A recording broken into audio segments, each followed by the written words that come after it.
Mysteries await just a page away. Ready to dive in? Welcome to The Book Reader, where stories unfold one enchanting page at a time. Subscribe now and unlock the magic. The Girl Who Kicked the Hornet's Nest, Stieg Larsson. Chapter 24. Monday, July 11th. It was 6 o'clock on Monday morning when Linder from Milton Security called Blomkvist on his T10. "Don't you people ever rest?" Blomkvist said, drunk with sleep. He glanced at Figueroa. She was up already and had changed into jogging shorts, but had not yet put on her T-shirt. "Sure. But the night duty officer woke me.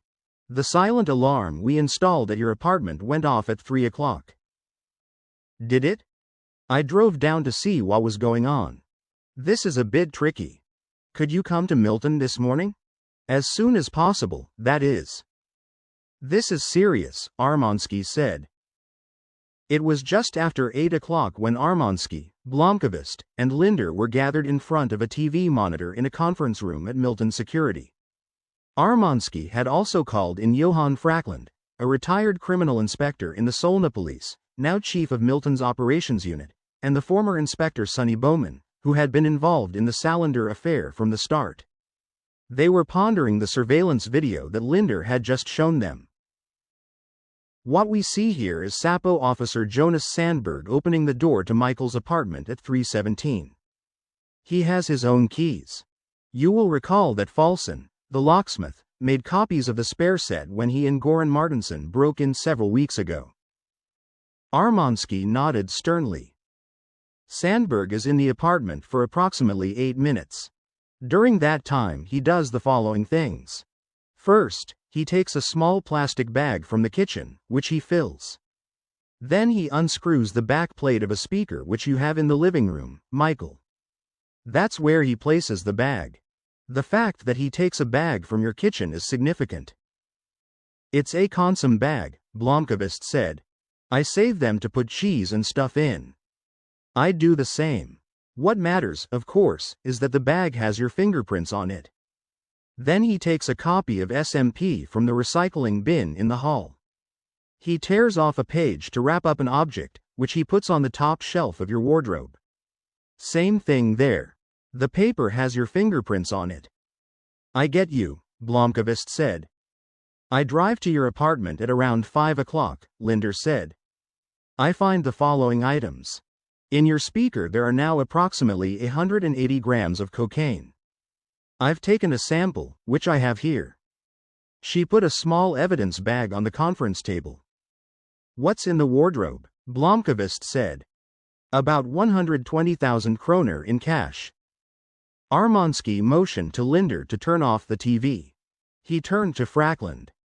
"So Michael Blomkvist is involved in cocaine dealing," Frackland said good-naturedly. "Apparently they've started to get a little worried about what Blomkvist is working on." "This is a counter-move," Blomkvist said. "A counter-move to what?" "They ran into Milton's security patrol in Morgongava last night. He told them what he had heard from Figueroa about Sandberg's expedition to the printing factory." "That busy little rascal," Bowman said. "But why now?" "They must be nervous about what Millennium might publish when the trial starts," Frackland said. "If Blomkvist is arrested for dealing cocaine, his credibility will drop dramatically." Linder nodded. Blomkvist looked skeptical. "How are we going to handle this?" Armansky said. "We should do nothing," Frackland said.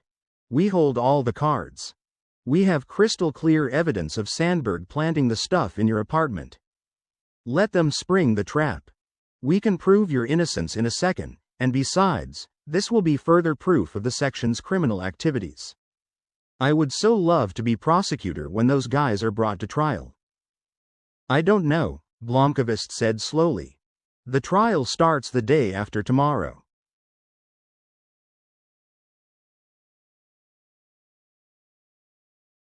The magazine is on the stands on Friday, day 3 of the trial. If they plan to frame me for dealing cocaine, I'll never have the time to explain how it happened before the magazine comes out. I risk sitting in prison and missing the beginning of the trial. So, all the more reason for you to stay out of sight this week, Armansky said. Well, I have to work with TV4, and I have a number of other things to do. It would be enormously inconvenient. Why right now? Linder said suddenly. How do you mean? Armansky said. They've had 3 months to smear Blomkvist.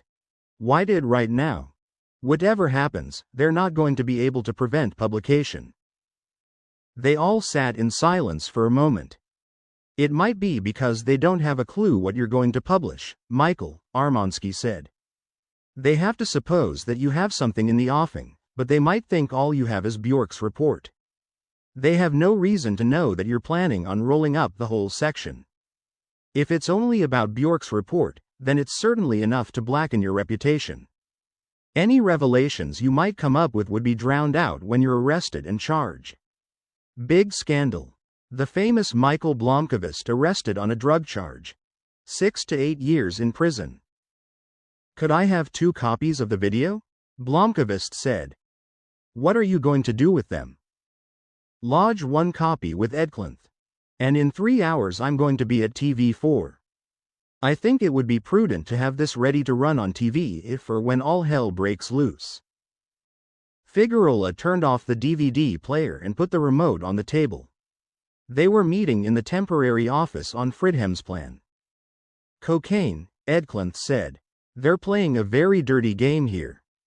Figueroa looked thoughtful. She glanced at Blomkvist. I thought it best to keep all of you up to date, he said with a shrug. I don't like this, Figueroa said. It implies a recklessness. Someone hasn't really thought this through. They must realize that you wouldn't go quietly and let yourself be thrown into Kumla bunker under arrest on a drugs charge. I agree, Blomkvist said. Even if you were convicted, there's still a strong likelihood that people would believe what you have to say. And your colleagues at Millennium wouldn't keep quiet either. Furthermore, this is costing them a great deal, Edclinth said. They have a budget that allows them to distribute 120,000 kroner here and there without blinking, plus whatever the cocaine costs them. I know, but the plan is actually not bad, Blomkvist said. They're counting on Salander landing back in the asylum while I disappear in a cloud of suspicion. They're also assuming that any attention would be focused on Sapo, not on the section. But how are they going to convince the narcotics unit to search your apartment? I mean, an anonymous tip will hardly be enough for someone to kick in the door of a star journalist.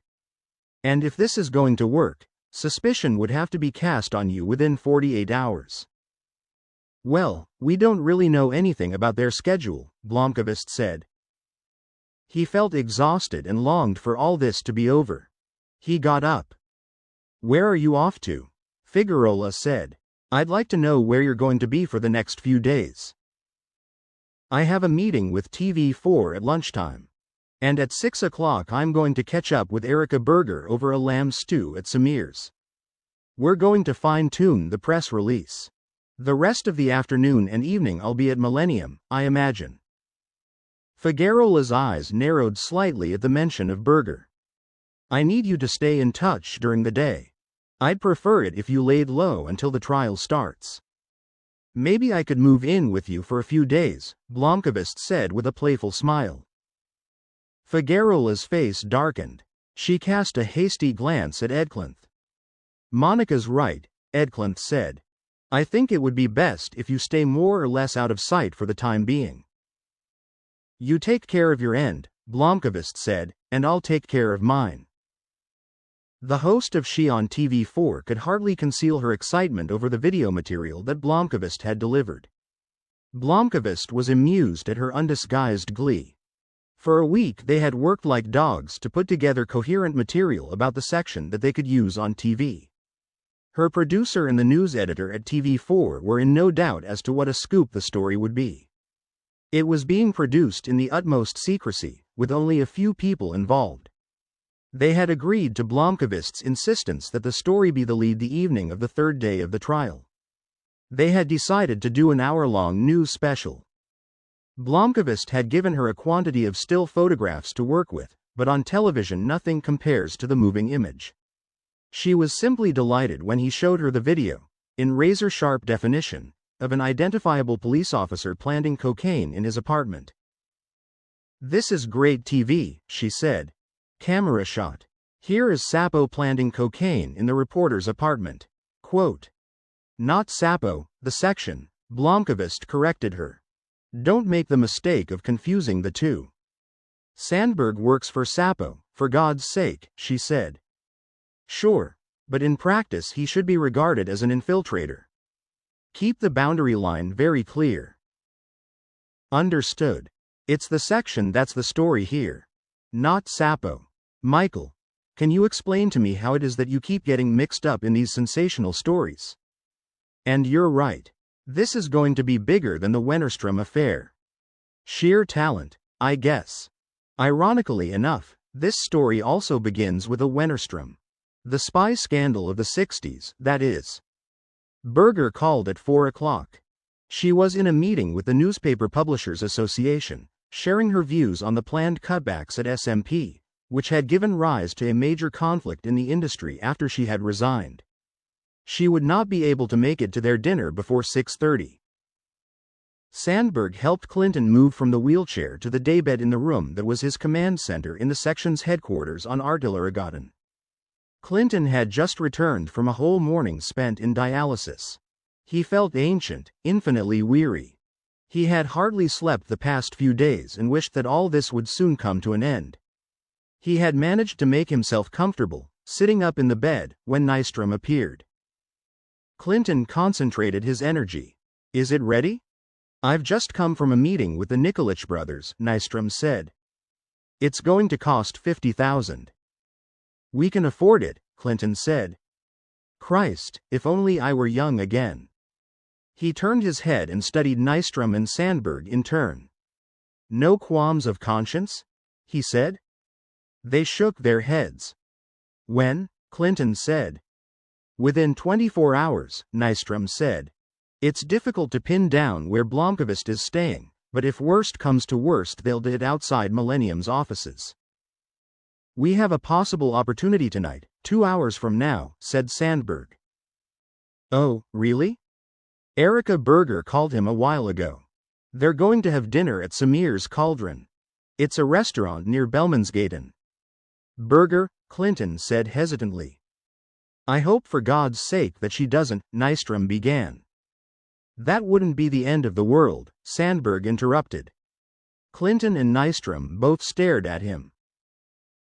"We're agreed that Blomkvist is our greatest threat, and that he's going to publish something damaging in the next issue of Millennium. We can't prevent publication, so we have to destroy his credibility. If he's killed in what appears to be a typical underworld hit and the police then find drugs and cash in his apartment, the investigators will draw certain conclusions. They won't initially be looking for conspiracies involving the security police." "Go on," Clinton said. "Erica Berger is actually Blomkvist's lover," Sandberg said with some force. "She's unfaithful to her husband. If she too were to be a victim, that would lead to further speculation." Clinton and Nystrom exchanged glances. Sandberg had a natural talent when it came to creating smokescreens. He learned fast. But Clinton and Nystrom felt a surge of anxiety. Sandberg was too cavalier about life and death decisions. That was not good. Extreme measures were not to be employed just because an opportunity had presented itself. Murder was no easy solution. It should be resorted to only when there was no alternative. Clinton shook his head. Collateral damage, he thought. He suddenly felt disgust for the whole operation. After a lifetime in service to the nation, here we sit like primitive mercenaries. Zalachenko was necessary. Bjork was, regrettable, but Goldberg was right. Bjork would have caved in. Blomkvist is, possibly necessary. But Erica Berger could only be an innocent bystander. He looked steadily at Sandberg. He hoped that the young man would not develop into a psychopath. "How much do the Nikolic brothers know?" "Nothing. About us, that is. I'm the only one they've met. I used another identity and they can't trace me. They think the killing has to do with trafficking. What happens to them after the hit?" They leave Sweden at once, Nystrom said. Just like after Björk. If the murder investigation yields no results, they can very cautiously return after a few weeks. And the method? Sicilian style. They walk up to Blomkvist, empty a magazine into him, and walk away. Weapon? They have an automatic. I don't know what type.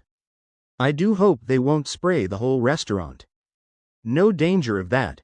They're cold-blooded. They know what they have to do.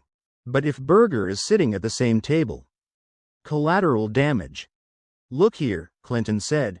It's important that Wadensjö doesn't get wind of this. Especially not if Berger becomes a victim. He's stressed to the breaking point as it is. I'm afraid we're going to have to put him out to pasture when this is over. Nystrom nodded. Which means that when we get word that Blomkvist has been shot, we're going to have to put on a good show. We'll call a crisis meeting and act thunderstruck by the development.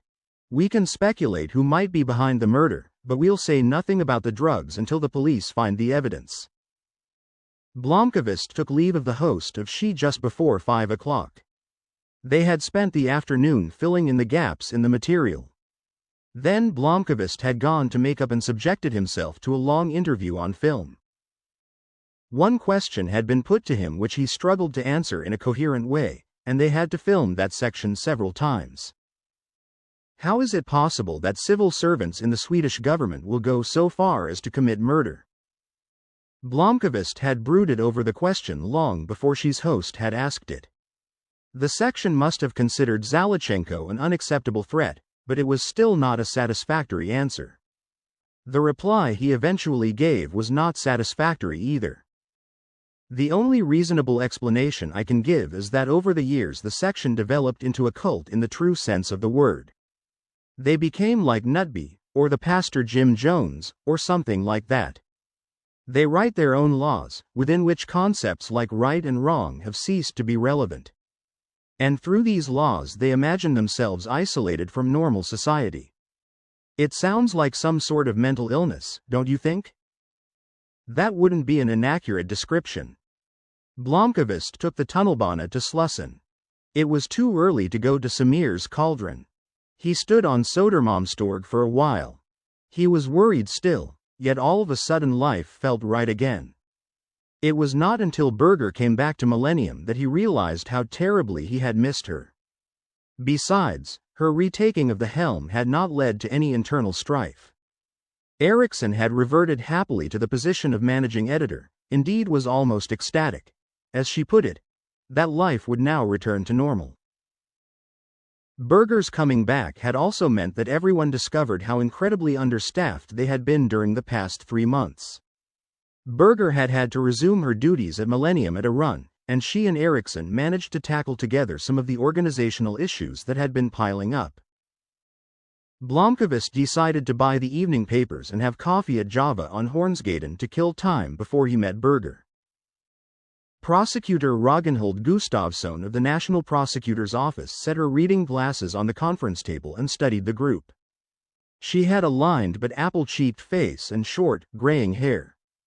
She had been a prosecutor for 25 years and had worked at the NPO since the early 90s.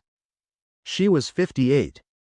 Only 3 weeks had passed since she had been summoned to the NPO to meet Superintendent Edklinth, Director of Constitutional Protection.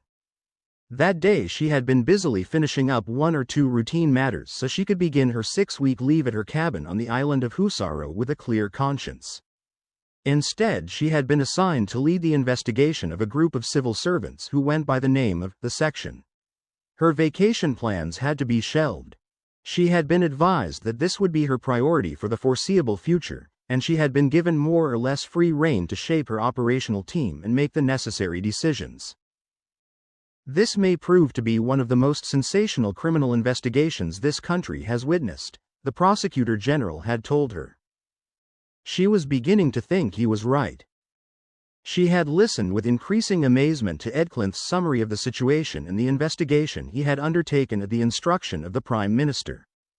The investigation was not yet complete, but he believed that his team had come far enough to be able to present the case to a prosecutor. First, Gustafsson had reviewed all the material that Edclinth had delivered. When the sheer scope of the criminal activity began to emerge, she realized that every decision she made would someday be pored over by historians and their readers. Since then, she had spent every waking minute trying to come to grips with the numerous crimes.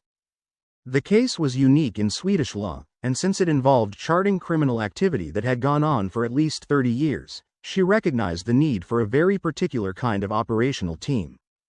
She was reminded of the Italian government's anti-mafia investigators who had been forced in the 70s and 80s to work almost underground in order to survive. She knew why Edclinth himself had been bound to work in secret. He did not know whom he could trust. Her first action was to call in 3 colleagues from the NPO. She selected people she had known for many years. Then she hired a renowned historian who had worked on the Crime Prevention Council to help with an analysis of the growth of security police responsibilities and powers over the decades. She formally appointed Inspector Figueroa head of the investigation. At this point, the investigation of the section had taken on a constitutionally valid form. It could now be viewed like any other police investigation, even though its operation would be conducted in absolute secrecy. Over the past 2 weeks, prosecutor Gustafsson had summoned a large number of individuals to official but extremely discreet interviews. As well as with Edclinth and Figueroa, interviews had been conducted with criminal inspectors Bublansky, Modig, Andersson, and Holmberg. She had called in Michael Blomqvist, Malin Eriksson, Henry Cortez, Christer Malm, Advocat Janini, Dragan Armansky, and Suzanne Linder, and she had herself gone to visit Lisbeth Salander's former guardian Holger Palmgren. Apart from the members of Millennium's staff who on principle did not answer questions that might reveal the identity of their sources, all had readily provided detailed answers, and in some cases supporting documentation as well. Prosecutor Gustafsson had not been at all pleased to have been presented with a timetable that had been determined by Millennium.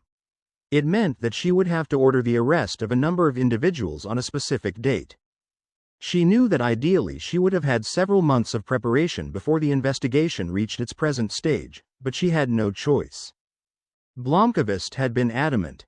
Millennium was not subject to any governmental ordinances or regulations, and he intended to publish the story on day 3 of Salander's trial. Gustafsson was thus compelled to adjust her own schedule to strike at the same time, so that those individuals who were under suspicion would not be given a chance to disappear along with the evidence. Blomqvist received a surprising degree of support from Edclinth and Figueroa, and the prosecutor came to see that Blomqvist's plan had certain clear advantages. As prosecutor, she would get just the kind of fully focused media backup she needed to push forward the prosecution. In addition, the whole process would move ahead so quickly that this complex investigation would not have time to leak into the halls of the bureaucracy and thus risk being unearthed by the section. Blomqvist's first priority is to achieve justice for Salander. Nailing the section is merely a byproduct, Figueroa said. The trial of Lisbeth Salander was to commence on Wednesday, in 2 days' time. The meeting on Monday involved doing a review of the latest material available to them and dividing up the work assignments. 13 people participated in the meeting. From NPO, Ragnhild Gustafsson had brought her 2 closest colleagues. From Constitutional Protection, Inspector Monica Figueroa had come with Blad and Berglund. Edclinth, as Director of Constitutional Protection, was sitting in as an observer. But Gustafsson had decided that a matter of this importance could not credibly be restricted to CIS. She had therefore called in Inspector Bublansky and his team, consisting of Modig, Holmberg, and Andersson from the regular police force. They had, after all, been working on the Salander case since Easter and were familiar with all the details. Gustafsson had also called in Prosecutor Jervis and Inspector Erlander from the Göteborg police. The investigation of the section had a direct connection to the investigation of the murder of Alexander Zalachenko. When Figueroa mentioned that former Prime Minister Torbjörn Fälldin might have to take the stand as a witness, Holmberg and Modig were scarcely able to conceal their discomfort. For 5 hours they examined one individual after another who had been identified as an activist in the section. After that they established the various crimes that could be linked to the apartment on Artilleregatan. A further 9 people had been identified as being connected to the section, although they never visited Artillerygaten. They worked primarily at SIS on Kingsholmen, but had met with some of the section's activists. It is still impossible to say how widespread the conspiracy is. We do not know under what circumstances these people meet with Wadensju or with anyone else. They could be informers, or they may have been given the impression that they're working for internal affairs or something similar. So there is some uncertainty about the degree of their involvement, and that can be resolved only after we've had a chance to interview them. Furthermore, these are merely those individuals we have observed during the weeks the surveillance has been in effect. There could be more that we do not yet know about. But the Chief of Secretariat and the Chief of Budget. We have to assume that they're working for the section. It was 6 o'clock on Monday when Gustafsson gave everyone an hour's break for dinner, after which they would reconvene. It was just as everyone had stood up and begun to move about that Jesper Thoms, Figuerola's colleague from CP's operations unit, drew her aside to report on what had developed during the last few hours of surveillance. Clinton has been in dialysis for most of the day and got back to Artillerygaten at 3 o'clock. The only one who did anything of interest was Nystrom, although we aren't quite sure what it was he did. Tell me, said Figuerola. At 1:30 he drove to Central Station and met up with 2 men. They walked across to the Sheraton and had coffee in the bar. The meeting lasted for about 20 minutes, after which Nystrom returned to Artillerygaten. So who were they? They're new faces. 2 men in their mid-30s who seem to be of Eastern European origin. Unfortunately, our observer lost them when they went into the tunnelbana. I see, Figuerola said wearily. Here are the pictures, Thoms said. He handed her a series of surveillance photographs.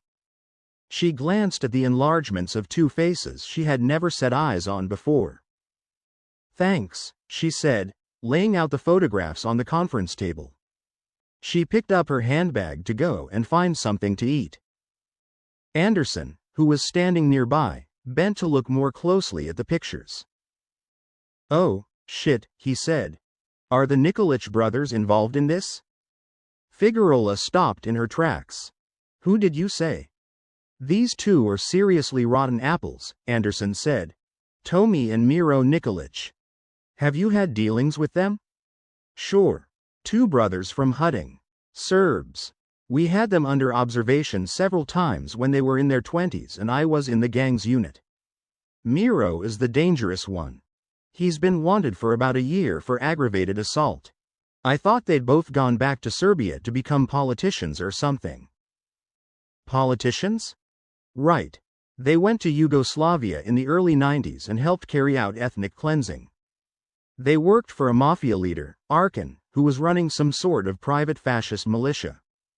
They got a reputation for being shooters. Shooters? Hitmen. They've been flitting back and forth between Belgrade and Stockholm. Their uncle has a restaurant in Norrmalm, and they've apparently worked there once in a while. We've had reports that they were mixed up in at least 2 of the killings in what was known as the Cigarette War, but we never got close to charging them with anything. Figuerola gazed mutely at the photographs. Then suddenly she turned pale as a ghost. She stared at Edclinth. Blomkvist, she cried with panic in her voice. They're not just planning to involve him in a scandal, they're planning to murder him. Then the police will find the cocaine during the investigation and draw their own conclusions. Edclinth stared back at her. He's supposed to be meeting Erika Berger at Samir's Cauldron, Figuerola said. She grabbed Anderson by the shoulder. Are you armed? Yes. Come with me. Figuerola rushed out of the conference room. Her office was 3 doors down. She ran in and took her service weapon from the desk drawer. Against all regulations, she left the door to her office unlocked and wide open as she raced off towards the elevators. Anderson hesitated for a second. Go, Bublansky told him. Sonia, you go with them too. Blomkvist got to Samir's Cauldron at 6:20. Berger had just arrived and found a table near the bar, not far from the entrance. He kissed her on the cheek. They both ordered lamb stew and strong beers from the waiter. How was the she-woman? Berger said. Cool, as usual. Berger laughed. If you don't watch out, you're going to become obsessed by her. Imagine, a woman who can resist the famous Blomkvist charm. There are in fact several women who haven't fallen for me over the years, Blomkvist said. How has your day been? Wasted. But I accepted an invitation to be on a panel to debate the whole SMP business at the Publicists Club. That will be my final contribution. Great. It's just such a relief to be back at Millennium. You have no idea how good it is that you're back. I'm still elated. It's fun to be at work again. I'm happy. And I have to go to the gents, Blomkvist said, getting up. He almost collided with a man who had just walked in. Blomkvist noticed that he looked vaguely Eastern European and was staring at him. Then he saw the submachine gun. As they passed Ritterholmen, Edklinth called to tell them that neither Blomkvist nor Berger was answering their mobiles. They had presumably turned them off for dinner. Figueroa swore and passed Sodermalmstorg at a speed of close to 50 miles an hour. She kept her horn pressed down and made a sharp turn onto Hornsgaden. Anderson had to brace himself against the door. He had taken out his gun and checked the magazine. Modig did the same in the back seat. We have to call for backup, Anderson said. You don't play games with the Nikolic boys. Figueroa ground her teeth. This is what we'll do, she said. Sonia and I will go straight into the restaurant and hope they're sitting inside. Kurt, you know what these guys look like, so you stay outside and keep watch. Right. If all goes well, we'll take Blomkvist and Berger straight out to the car and drive them down to Kingsholmen. If we suspect anything's wrong, we'll stay inside the restaurant and call for backup. Okay, Modig said. Figueroa was nearly at the restaurant when the police radio crackled beneath the dashboard. All units. Shots fired on Tvastgaden on Sodermalm. Samir's Cauldron Restaurant. Figueroa felt a sudden lurch in her chest. Berger saw Blomkvist bump into a man as he was heading past the entrance towards the gents. She frowned without really knowing why. She saw the other man stare at Blomkvist with a surprised expression. She wondered if it was somebody he knew. Then she saw the man take a step back and drop a bag to the floor. At first she did not know what she was seeing. She sat paralyzed as he raised some kind of gun and aimed it at Blomkvist. Blomkvist reacted without stopping to think. He flung out his left hand, grabbed the barrel of the gun, and twisted it up towards the ceiling. For a microsecond the muzzle passed in front of his face. The burst of fire from the submachine gun was deafening in the small room. Mortar and glass from the overhead lights rained down on Blomkvist as Miro Nikolic squeezed off 11 shots. For a moment Blomkvist looked directly into the eyes of his attacker. Then Nikolic took a step back and yanked the gun towards him. Blomkvist was unprepared and lost his grip on the barrel. He knew at once that he was in mortal danger. Instinctively he threw himself at the attacker instead of crouching down or trying to take cover. Later he realized that if he had ducked or backed away, he would have been shot on the spot. He got a new grip on the barrel of the submachine gun and used his entire weight to drive the man against the wall. He heard another 6 or 7 shots go off and tore desperately at the gun to direct the muzzle at the floor. Berger instinctively took cover when the second series of shots was fired. She stumbled and fell, hitting her head on a chair. As she lay on the floor, she looked up and saw that 3 holes had appeared in the wall just behind where she had been sitting. In shock she turned her head and saw Blomkvist struggling with the man by the door. He had fallen to his knees and was gripping the gun with both hands, trying to wrench it loose. She saw the attacker struggling to get free. He kept smashing his fist over and over into Blomkvist's face and temple. Figueroa braked hard opposite Samir's Cauldron, flung open the car door, and ran across the road towards the restaurant. She had her Sig Sauer in her hand with the safety off when she noticed the car parked right outside the restaurant. She saw one of the Nikolic brothers behind the wheel and pointed her weapon at his face behind the driver's door. Police. Hands up, she screamed. Tomi Nikolic held up his hands. Get out of the car and lie face down on the pavement, she roared, fury in her voice. She turned and glanced at Anderson and Modig beside her. The restaurant, she said. Modig was thinking of her children. It was against all police protocol to charge into a building with her weapon drawn without first having backup in place and without knowing the exact situation. Then she heard the sound of more shots from inside. Blomkvist had his middle finger between the trigger and the trigger guard as Miro Nikolic tried to keep shooting. He heard glass shattering behind him. He felt a searing pain as the attacker squeezed the trigger again and again, crushing his finger. As long as his finger was in place, the gun could not be fired. But as Nikolic's fist pummeled the side of his head, it suddenly occurred to him that he was too old for this sort of thing. Have to end it, he thought. That was his first rational thought since he had become aware of the man with the submachine gun. He clenched his teeth and shoved his finger farther into the space behind the trigger. Then he braced himself, rammed his shoulder into the attacker's body, and forced himself back onto his feet. He let go of the gun with his right hand and raised his elbow up to protect his face from the pummeling. Nikolic switched to hitting him in the armpit and ribs. For a second they stood eye to eye again. The next moment Blomkvist felt the attacker being pulled away from him. He felt one last devastating pain in his finger and became aware of Anderson's huge form. The police officer literally picked up Nikolic with a firm grip on his neck and slammed his head into the wall by the door. Nikolic collapsed to the ground.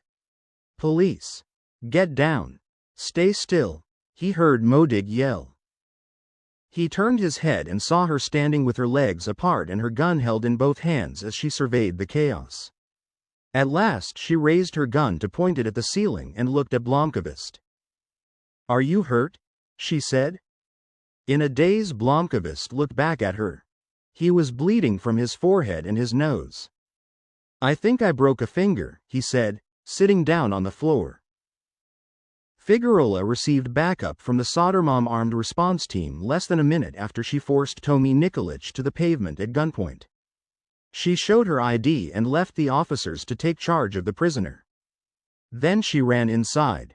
She stopped in the entrance to take stock of the situation. Blomkvist and Berger were sitting side by side. His face was bloodied and he seemed to be in shock. She sighed in relief. He was alive. Then she frowned as Berger put her arm around his shoulder. At least her face was bruised. Modig was squatting down next to them, examining Blomkvist's hand. Anderson was handcuffing Nikolic, who looked as though he had been hit by a truck. She saw a Swedish Army Model M45 submachine gun on the floor. Figueroa looked up and saw shocked restaurant staff and terror-stricken patrons, along with shattered china, overturned chairs and tables, and debris from the rounds that had been fired. She smelled cordite, but she was not aware of anyone dead or wounded in the restaurant. Officers from the armed response team began to squeeze into the room with their weapons drawn. She reached out and touched Anderson's shoulder. He stood up. You said that Miro Nikolic was on our wanted list? Correct. Aggravated assault. About a year ago. A street fight down in Halunda. Okay. Here's what we'll do, Figueroa said. I'll take off as fast as I can with Blomkvist and Berger. You stay here. The story is that you and Modig came here to have dinner and you recognized Nikolic from your time in the gang's unit. When you tried to arrest him, he pulled a weapon and started shooting. So you sorted him out. Anderson looked completely astonished. That's not going to hold up. There are witnesses. The witnesses will say that somebody was fighting and shots were fired. It only has to hold up until tomorrow's evening papers. The story is that the Nikolic brothers were apprehended by sheer chance because you recognized them. Anderson surveyed the shambles all around him. Figueroa pushed her way through the knot of police officers out on the street and put Blomkvist and Berger in the backseat of her car. She turned to the armed response team leader and spoke in a low voice with him for half a minute. She gestured towards the car in which Blomkvist and Berger were now sitting. The leader looked puzzled, but at last he nodded.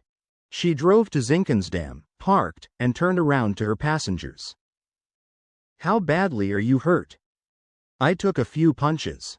I still have all my teeth, but my middle fingers hurt." "I'll take you to the at St. Goran's." "What happened?" Berger said. "And who are you?" "I'm sorry," Blomkvist said. "Erica, this is Inspector Monica Figueroa. She works for Sapo. Monica, this is Erica Berger." "I worked that out all by myself," Figueroa said in a neutral tone. She did not spare Berger a glance. "Monica and I met during the investigation. She's my contact at SIS." "I understand," Berger said, and she began to shake as suddenly the shock set in. Figueroa stared hard at Berger. "What went wrong?" Blomkvist said. "We misinterpreted the reason for the cocaine," Figueroa said. "We thought they were setting a trap for you, to create a scandal. Now we know they wanted to kill you. They were going to let the police find the cocaine when they went through your apartment." "What cocaine?" Berger said. Blomkvist closed his eyes for a moment. "Take me to St. Goran's," he said. "Arrested?" Clinton barked. He felt a butterfly-like pressure around his heart. "We think it's all right," Nystrom said. "It seems to have been sheer bad luck." "Bad luck?" Miro Nikolic was wanted on some old assault story. A policeman from the gangs unit happened to recognize him when he went into Samir's cauldron and wanted to arrest him. Nikolic panicked and tried to shoot his way out. "And Blomkvist?" "He wasn't involved. We don't even know if he was in the restaurant at the time." "This cannot be fucking true," Clinton said. "What do the Nikolic brothers know?" "About us? Nothing. They think Bjork and Blomkvist were both hits that had to do with trafficking." "But they know that Blomkvist was the target?" "Sure, but they're hardly going to start blabbing about being hired to do a hit. They'll keep their mouths shut all the way to district court.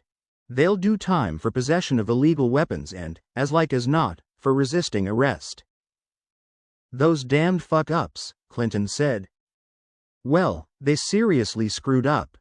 We've had to let Blomkvist give us the slip for the moment, but no harm was actually done." It was 11 o'clock by the time Linder and two hefty bodyguards from Milton Security's Personal Protection Unit collected Blomkvist and Berger from Kingsholmen. "You really do get around," Linder said. "Sorry," Berger said gloomily. Berger had been in a state of shock as they drove to St. Goran's. It had dawned on her all of a sudden that both she and Blomkvist had very nearly been killed. Blomkvist had spent an hour in the having his head x-rayed and his face bandaged. His left middle finger was put in a splint. The end joint was badly bruised and he would lose the fingernail. Ironically, the main injury was caused when Anderson came to his rescue and pulled Nikolic off him. Blomkvist's middle finger had been caught in the trigger guard of the M45 and had snapped straight across. It hurt a lot, but the injury was hardly life-threatening. For Blomkvist, the shock did not set in until 2 hours later, when he had arrived at Constitutional Protection at SIS and reported to Inspector Bublansky and Prosecutor Gustafsson. He began to shiver and felt so tired that he almost fell asleep between questions. At that point, a certain amount of palavering ensued.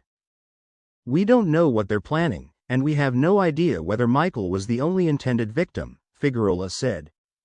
"Or whether Erica here was supposed to die too. We don't know if they will try again or if anyone else at Millennium is being targeted. And why not kill Salander? After all, she's the truly serious threat to the section." "I called my colleagues at Millennium while Michael was being patched up," Berger said. "Everyone's going to lie extremely low until the magazine comes out. The office will be left unstaffed." Ed Clint's immediate reaction had been to order bodyguard protection for Blomkvist and Berger. But on reflection, he and Figueroa decided that it would not be the smartest move to contact SIS's Personal Protection Unit. Berger solved the problem by declining police protection. She called Armansky to explain what had happened, which was why, later that night, Linder was called in for duty. Blomqvist and Berger were lodged on the top floor of a safe house just beyond Drottningholm on the road to Akero. It was a large 1930s villa overlooking Lake Mälaren. It had an impressive garden, outbuildings, and extensive grounds. The estate was owned by Milton Security, but Martina Sjögren lived there. She was the widow of Hans Sjögren, their colleague of many years, who had died in an accident on assignment 15 years earlier. After the funeral, Armansky had talked with Fru Sjögren and then hired her as housekeeper and general caretaker of the property. She lived rent-free in a wing of the ground floor and kept the top floor ready for those occasions, a few times each year, when Milton Security needed to hide away individuals who for real or imagined reasons feared for their safety. Figueroa went with them. She sank onto a chair in the kitchen and allowed Fru Sjögren to serve her coffee, while Berger and Blomqvist settled in upstairs and Linder checked the alarm and electronic surveillance equipment around the property. "There are toothbrushes and so on in the chest of drawers outside the bathroom," Sjögren called up the stairs. Linder and Milton's bodyguards installed themselves in rooms on the ground floor. "I've been on the go ever since I was woken at 4 o'clock, Linder said. "You can put together a watch schedule, but let me sleep till at least 5 o'clock. "You can sleep all night. We'll take care of this," one of the bodyguards said. "Thanks," Linder said, and she went straight to bed. Figueroa listened absent-mindedly as the bodyguards switched on the motion detector in the courtyard and drew straws to see who would take the first watch. The one who lost made himself a sandwich and went into the TV room next to the kitchen. Figueroa studied the flowery coffee cups. She too had been on the go since early morning and was feeling fairly exhausted. She was just thinking about driving home when Berger came downstairs and poured herself a cup of coffee. She sat down across from Figueroa. Michael went out like a light as soon as his head hit the pillow. "Reaction to the adrenaline," Figueroa said. "What happens now? You'll have to lie low for a few days. Within a week this will all be over, whichever way it ends. How are you feeling?" "So. A bit shaky still. It's not every day something like this happens. I just called my husband to explain why I wouldn't be coming home." "I'm married too." "I know who you're married to." Silence. Figueroa rubbed her eyes and yawned. "I have to go home and get some sleep," she said. "Oh, for God's sake, stop talking nonsense and go and lie down with Michael," Berger said. Figueroa looked at her. "Is it that obvious?" she said. Berger nodded. "Did Michael say anything?" "Not a word. He's generally rather discreet when it comes to his lady friends. But sometimes he's an open book. And you're clearly hostile every time you even look at me.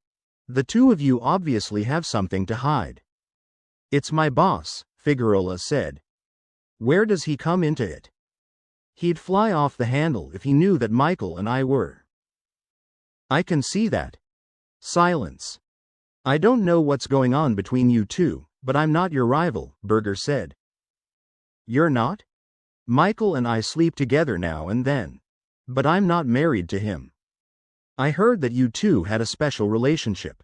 He told me about you when we were out at Sandham." "So you've been to Sandham? Then it is serious.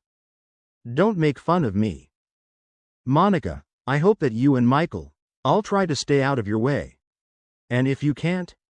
Berger shrugged. "His ex-wife flipped out big time when Michael was unfaithful with me. She threw him out. It was my fault. As long as Michael is single and available, I would have no compunction. But I promised myself that if he was ever serious about someone, then I'd keep my distance. I don't know if I dare count on him. Michael is special. Are you in love with him?" "I think so." "All right, then. Just don't tell him too soon. Now go to bed." Figueroa thought about it for a moment. Then she went upstairs, undressed, and crawled into bed next to Blomqvist. He mumbled something and put his arm around her waist. Berger sat alone in the kitchen for a long time. She felt deeply unhappy. And that marks the end of the current chapter. Thank you for listening to The Book Reader. Stay tuned for the next episode tomorrow.